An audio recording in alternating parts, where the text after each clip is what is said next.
1, 2,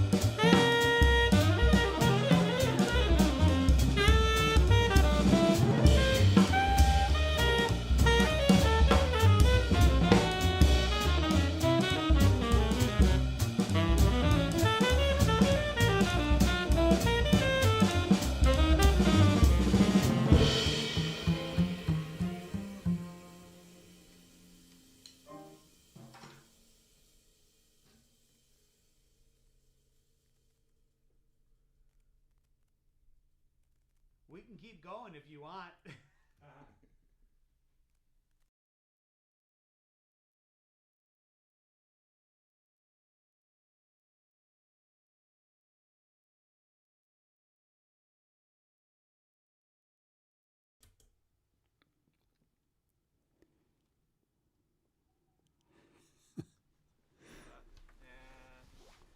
There we are.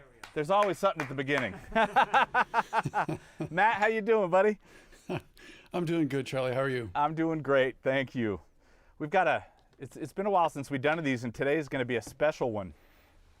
Yeah, this is our 6th virtual showroom live stream. So for those of you who have never seen one of these before, what we try to do is bring you into the studio, into the control room, talk about mic choice, talk about mic placement. We did one 3-part series with a rock band. We did one with a female vocalist and piano. Did one with just drums with Glenn Sobel. That was a treat. And now we've got a jazz quartet. So this is very new. This is live in the studio. No multi-tracking, no overdubbing, just a bunch of mics all on at once. So we're going to talk a little bit about the challenges that presents as well. Yeah, and it sounds, as you guys heard, it sounds really, really good. So Matt, how did... I'm going to let you and Charles take over right here and tell the story of how you guys met, which led to you all being here today. Yeah, right on. So Charles actually emailed me. We were going back and forth asking questions. Charles had questions about microphones. Actually, I think, if I remember right, he had an interest in modifying some inexpensive microphones. And so we were going back and forth about that. And then he related that he had been looking for a new kick drum mic and ended up with a Mini K47 and loved it. And that, one thing leads to another. And I found out that he was in Los Angeles. And Charles, if I remember right, you actually offered, you said, I saw your Glenn Sobel stream, and if you want to do something like that, I could put a band together. Yeah, basically, I mean, exactly like you said, the original point of contact was, when during the pandemic, I was, of course, starting to, do some home recording, the remote recording for other people. And, I had a budget, so I had to buy some inexpensive mics. And one of the very first things I wanted to do after the first paid job was to upgrade, and that put us in touch. And then, when I got ended up, upgrading and eventually came across the K47, the Mini K47, it was just remarkable what that microphone did. And I just wanted to reach out because originally when we spoke, it was about doing those upgrades, and I really was just like, look, I'm not going to end up doing the upgrades, but I did want to let you know that I ended up with a K47 and I love it. And having seen what you and Charlie had been doing, it was just really interesting, and it was informative. I mean, for me, it was after the fact. I had already bought the K47 and then decided to do a bunch of research on it, and that's when I kind of came across your guys' stuff, and it was so informative that I thought, well, I mean, I know Glenn and I know the guys in the Rump Rollers so I had seen some of the other stuff you did, and I just thought, man, what a great way, because these mics are great for this kind of setup, which is obviously a very different kind of thing than I think most studios of today are used to doing. So I thought it would be a great way to showcase what the mics can do, because they really are special. Yeah, well, I'm psyched about it. So those of you on the stream have only heard about a minute's worth, but we got a little I got to hear the sound check earlier. So you guys are in for a treat. Charles, could you introduce the band for us? Absolutely, absolutely. So on tenor saxophone right there is Doug Webb, great tenor saxophone player. I'm used to hearing applause at this moment, so you'll have to forgive me. I hope you're applauding at home. On the piano, Peter Smith joins us today, and Trevor Ware is playing bass. Those guys also get applause, so I don't want to leave it out that they are not getting applause. I need to get my virtual applause, Yeah, you know, exactly. but like arena size. You know, there's 4 of us in the studio, but why does it sound like Wembley Stadium? Exactly. Yeah, perfect. They introduced a bass player. I didn't hear any clapping. Sorry. Being a drummer, I've been used to the butt of all the jokes for ages. You know.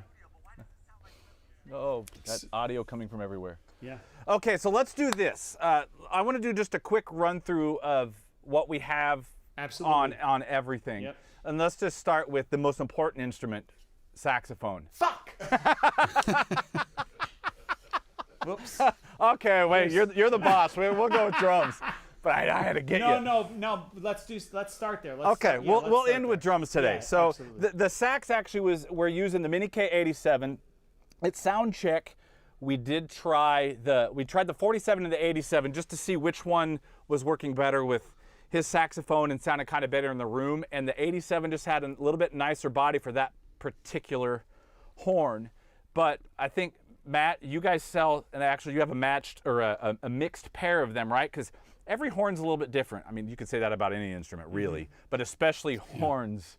You know, it's drastically different from a sax to a trumpet to a tuba, you know, of what you're going to be getting frequency-wise. So you might try various mics, right? That's the reality of it. You know, the comparison that I use a lot because I hear it a lot is guitar players. You know, very few guitar players have just one guitar, and if they buy a second or third, it's not because they sound exactly the same. It's because they sound different and they feel different and they inspire different things. And so what we found and what guitar players have given us good feedback about is that different guitars that sound different favor different microphones that also sound different. And so we make the Mini K47 and it sounds a certain way, and we make another small mic called the Mini K87 and it sounds different than the 47. It's got a different frequency response and it brings out different aspects of the instrument. And so just as Charlie was saying, on this particular horn, the Mini K87 had the right combination of sounds. You might find on a different horn that the 47 would be favored. It just depends on what you like to hear, and it depends on the instrument too. Exactly. And it wasn't that the 47 sounded bad. It's just when we put this one on, it sounded just like when I'm standing next to him in the room. It's like, oh, there's that body of the instrument. So, and it worked really nice. You want to give us a little taste there?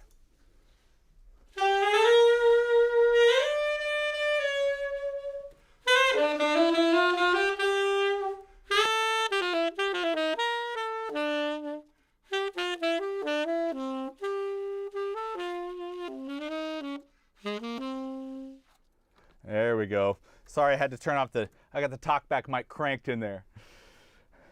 But that's just, I'm not running any reverb or anything. When you hear them play, it's going to sound like there is, and that's because of the wonderful thing called bleed. And we'll get to that in a second. But that's just the sax. Let's move on to the other Charlie, most important. Yeah. One question. I mean, you use the word body. Is there some other aspect of the sound that you were going for? Like for me, I wouldn't want to hear a lot of valve noise, just as an example. But are there other things that you're going for? No, it was the more of a round kind of sound. You know, there isn't a whole section in there, so there's one horn, so I wanted it to sound kind of full. It didn't need to cut through a big band or anything. Mm-hmm. So both Ernesto and I, when we were just listening to him, it's like, okay, the 47, if we were in a big band, I'd probably put that thing up because that would cut right through everything. But since it's a lone sax in the room, it was, we were kind of missing a little bit of the body, and the 87 instantly kind of gave that just kind of rounded off a little bit.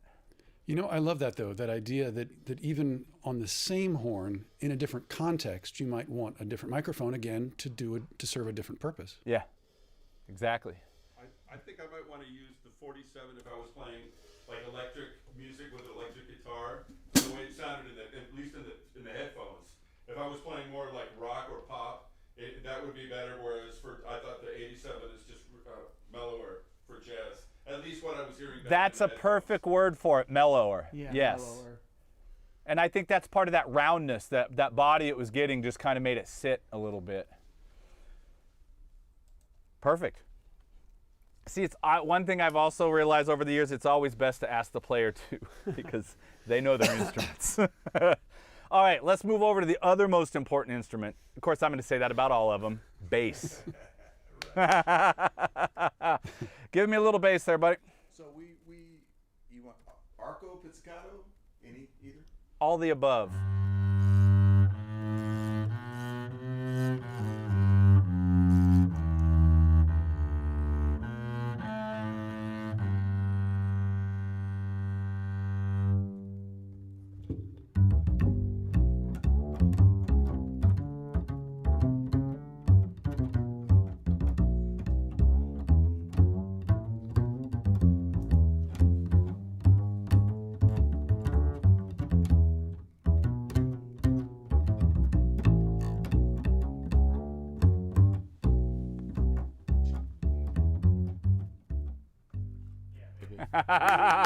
Nice.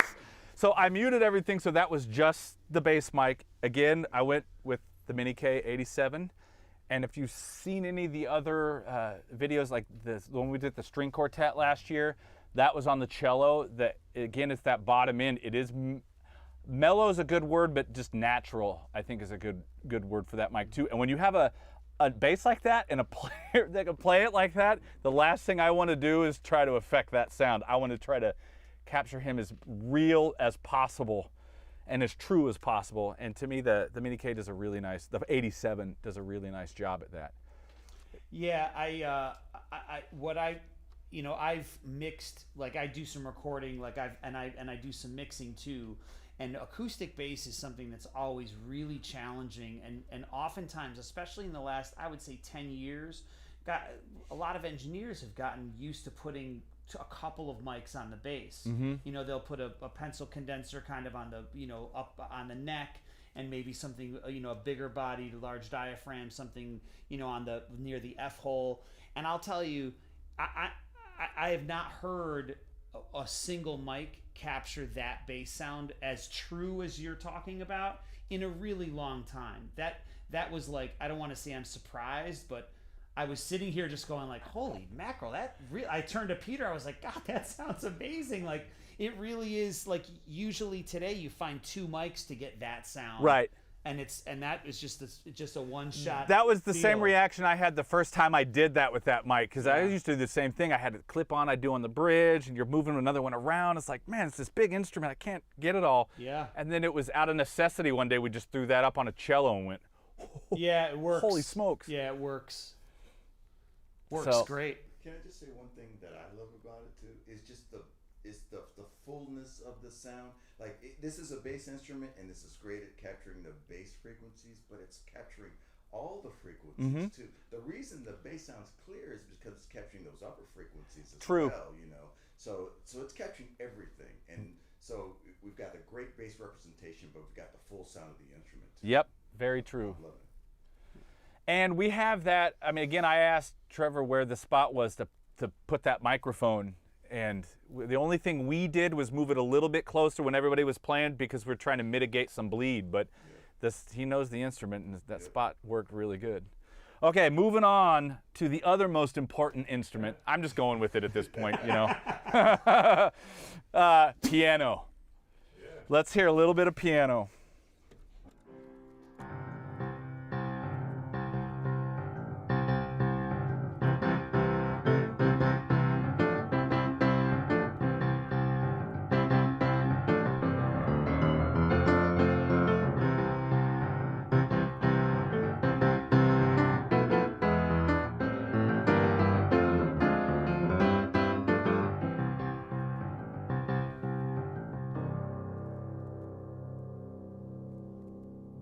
Yeah.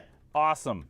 Excellent. Okay, so we changed. If anybody saw the Gabby Gordon live stream that we did in January with the vocals and piano, we used the Colaris then. Today we decided to go with the Delphos 2, which for me, that's the workhorse mic out of everything. If that's the only mic I ever had to have, I could record anything I ever want with that mic. It's it's natural, but it's got a really nice bottom, and for the piano, it actually is a pretty good articulation. Can you throw that? Oh yeah, you got the photo up, so you can see where we have the mics on the back. Kind of space. We got one. That's the column of that piano that tends to work the best that we found out of everything. So, excellent. Okay, now we're going to move on to arguably the most important. I mean, But certainly the last. Certainly the last. if not the most important, the last. Okay, go for it. All right.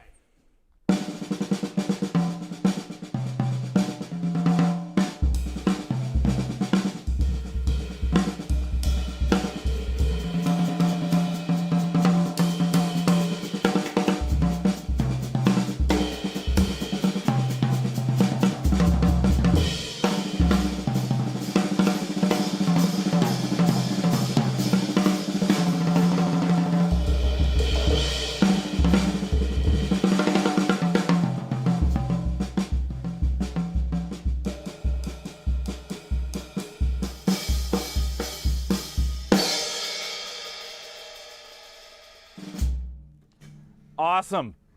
Sounds great. Mini K KD, 47 KD on the kick.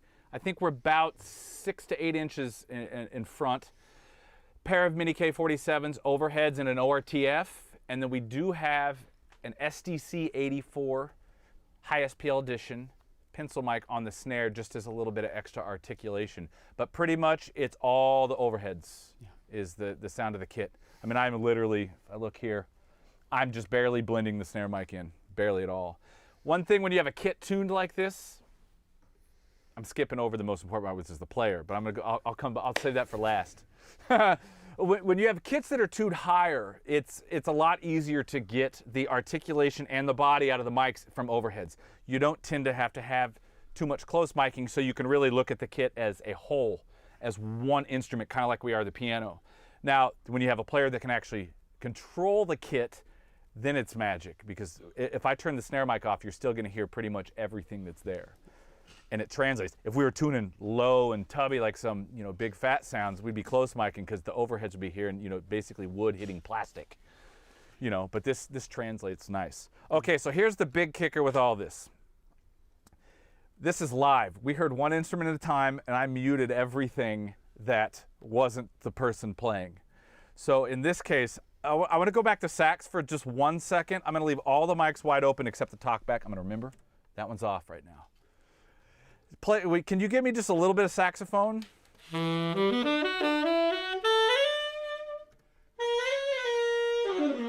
That's with the sax muted.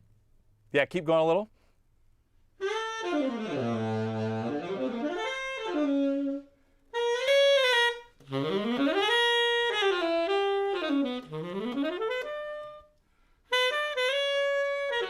Cool, thank you, sir.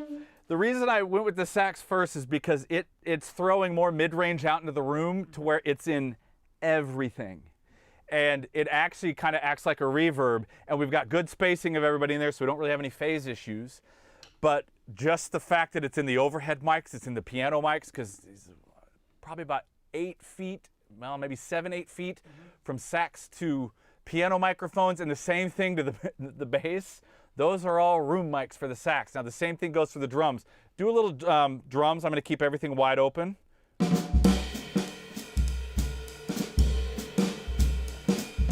Drums only.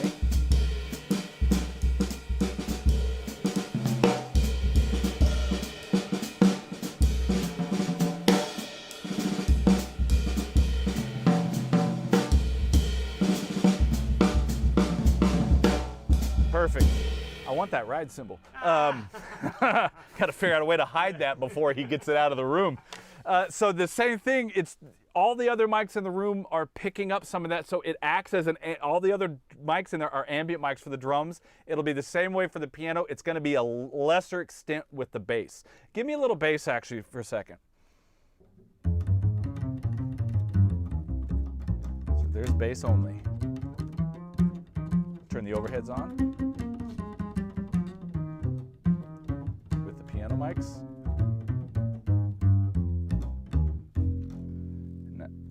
Thank you. And now, so you hear the same thing with the bass. We basically have a spot mic and then a bunch of room mics for every single instrument in there.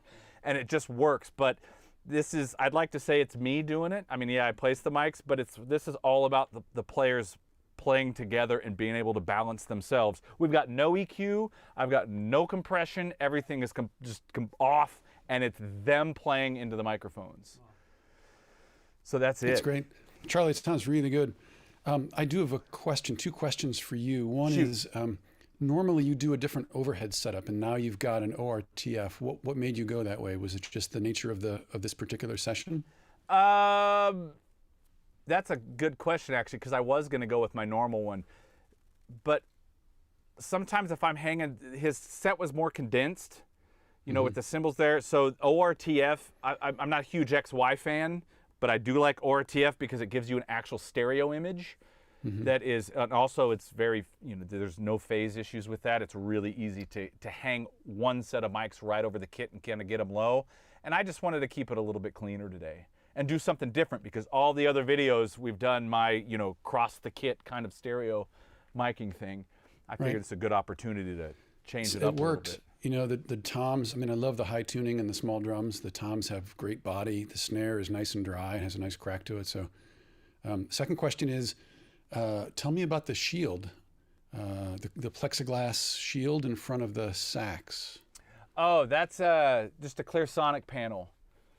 That's just kind of standard. They make all different sizes. We're only using that because we wanted line of sight for everybody, and I wanted to get the saxophone as far away from, you know, the drums and separate it as much as I could from the piano and the bass, just so we can get some, you know, some sort of clear sound with it. And the panels do that. They're not the most fun thing to play behind.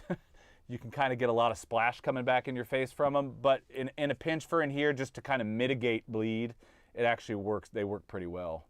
Right. But it's just like thick, what is it? It's a type of plastic. They're expensive.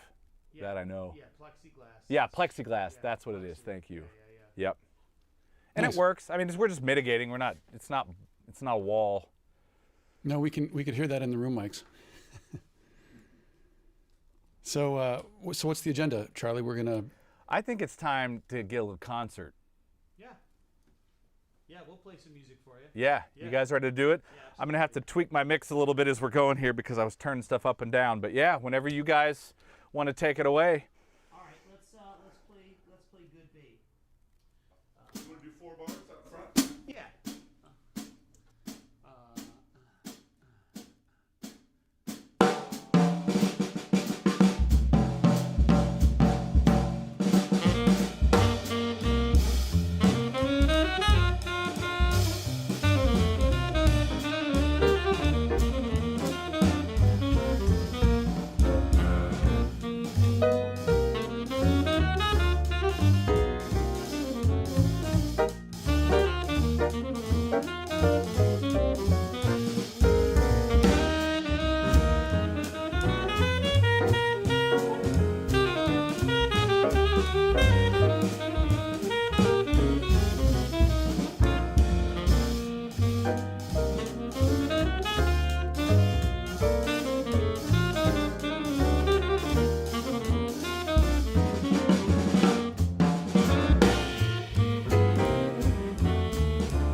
Nice. Holy crap, that was good. Man, that was awesome. Thank you, man. It was really super fun. So you're gonna play it for another hour, right? Yep. As soon as the Venmo starts coming in from the audience. Oh, the Venmo. I've never heard of such a word. Yeah. Yeah. You guys, that was awesome. Thank you so much, really. It was a pleasure to be here, really. Yeah. Thank you guys for being here. Yeah, for sure, for sure. Yeah, that was something else. It is so nice to see just a I'm sort of playing together. Yeah, right. Yeah. Yeah. It's so fun to hear, musicians in the same room that can have a conversation with each other as they're going. It's just, that is, to me, is one of the most amazing things about music. Yeah. It's interesting, like during the pandemic, I mean, we've all been able to continue making music because the technology is so wonderful and you know what I mean, but you can't make music like this without being in the same room. I can't send that drum part to him and say, okay, great, now you play. It's like, it's got to be at the same time. There's something really special about it, and I've done a few things, but it's good to be with my friends and playing music again. So thanks for that too. Matt? My jaw's on the floor. I'm sorry. That was really great. Yeah, that was a real treat. I feel like I had a front row seat at a really nice club, except this sounded better. Yeah, right. No shit. So Charles, thank you so much for Thank you, making man. this happen. Yeah, absolutely. Thank you. And Charlie, thanks to you as well. We've glossed over this idea of how difficult it is to get a great sound out of 4 live instruments, acoustic instruments in the same room. We talked about the bleed and so on, but I think that understates the challenge to actually make that sound as good as it did. So kudos to you for doing that, because it really did sound great. It's no small feat. It really isn't. The piano was the hardest thing on this one. Yeah. And not because of the piano part of the playing, it was because it turns into a rumble machine for the drums. Right. And it's not the backside, it's actually what's coming through down by the pedals. Right. And going through, and the soundboard just turns into this big rumble thing. So we spent a little time last night playing that. Oh, right on. Which no one can really see in the broadcast because we don't have cameras there, but there are a few baffles between the drums and the piano, somewhat strategically. Yeah. Charlie, can you talk at all about how you set those mics on the piano? I don't know if that's appropriate for it, but Yeah, that came. You saw that photo, Ernesto? Oh, yeah. Of that? Yep. That was when we got that. This is the second piano we've had here. The first thing we did was we took a single mic and we literally went in. There's 4, I think there's 4 bays on the back of that one, right? I can't remember. Yeah, 1, 2, 3, 4. And we divided each of those bays into 4, and we literally took a mic and recorded the same thing up and down in each one. And we made notes of every spot. Oh, right. And then we kind of went 2 feet back, a foot in, 6 inches. It took a while. And just made notes of, that in that position, that was great articulation for the high end, or that was great articulation for lower. It's a little flat there, or a little bit, boxy, kind of like that there. Yeah. And then we found our favorite spot that was the best on the low and for the high end, but still was articulate. And we just double mic'd it at that point, and then just blended that together. Mm-hmm. But that took like about 3 hours, just the same 8 or 10 bar phrase. A friend of ours comes over and plays this passage over and over. Okay, move it 6 inches down, move it. Yeah. And then we have this session that's like this long and a bunch of notes. And okay, those 4 spots are the best. They work all the time. Yeah. Wow. Right. That's how we found it on those, because the other piano was completely different. Amazing.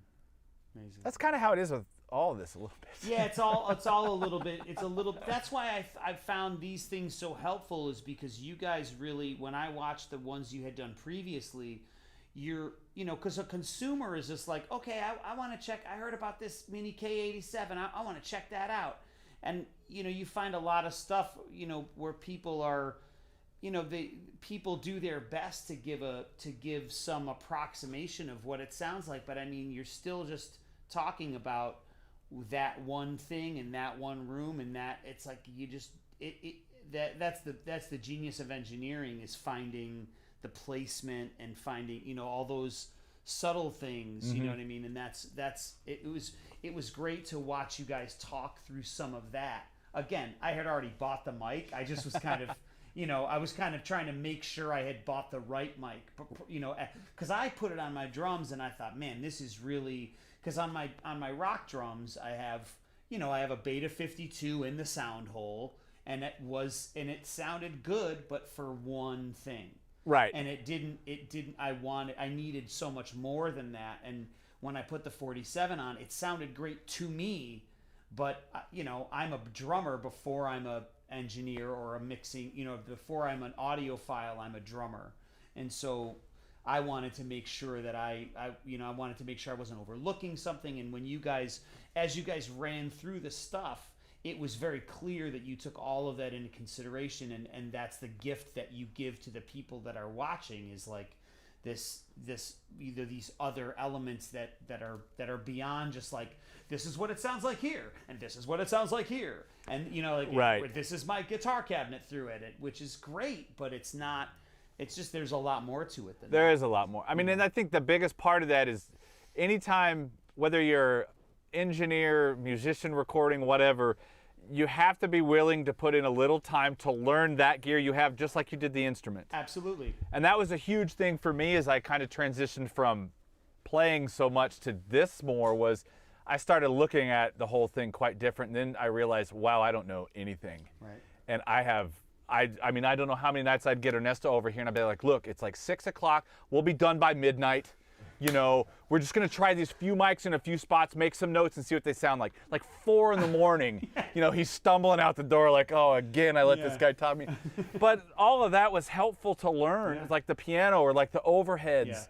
Or, I wish I always got to do upright, which is why every time I always ask the player, and I've learned more about how to record an upright from the actual player of where the mic needs to be, and you can kind of get to places quicker and then identify what you like or don't like.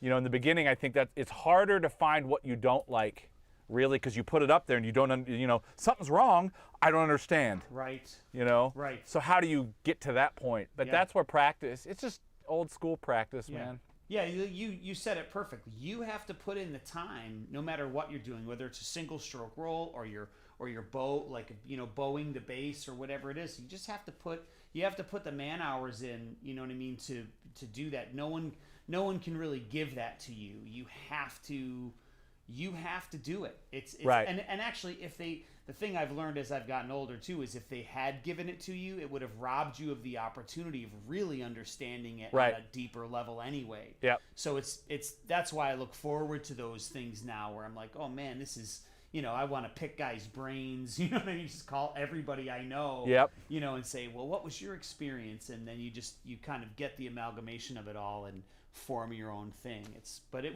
Your guys have been really helpful. Oh, and I awesome. I really like too that, and this is just a shout out for anybody who might be happening to watch on an engineering tip, is like, one of the great things I noticed about you, this is our first time working together, is the first thing you did was come into the room and hear how everybody sounded in the room. Like, you were not interested in your opinion of what my drum should sound like. You were like, well, how does it sound actually there right. in front of it? And then you went back into the control room and tried to recreate it there. And that's just something, that's like, you're a bit of a unicorn in that way. There's not a lot of people that really do that anymore. Like, and all the greats really did. You know what I mean? So kudos to you for that as well. Thanks. Yeah, man. You guys made it easy. Yeah. This All was right. fun. So, Yeah. well, Matt, you have anything that you want to follow up with? Last thing close I'll with, I say, should say? sure, is again, thank you to Charles and the band. For those people who have just tuned in for this, and this is their first one, we have, as I mentioned at the top, we have 5 other episodes of this featuring other artists and other styles. And that's it. And thank you for joining us. I appreciate it. LA area bands and musicians who want to get involved with this, let me know. And that's it. So Charlie, thank you to you as well. And Charles, are you able to play us out? Yeah, we'll play you out with a nice blues here. You say bass solo? What? Let's do it in that. 1. Thanks, guys.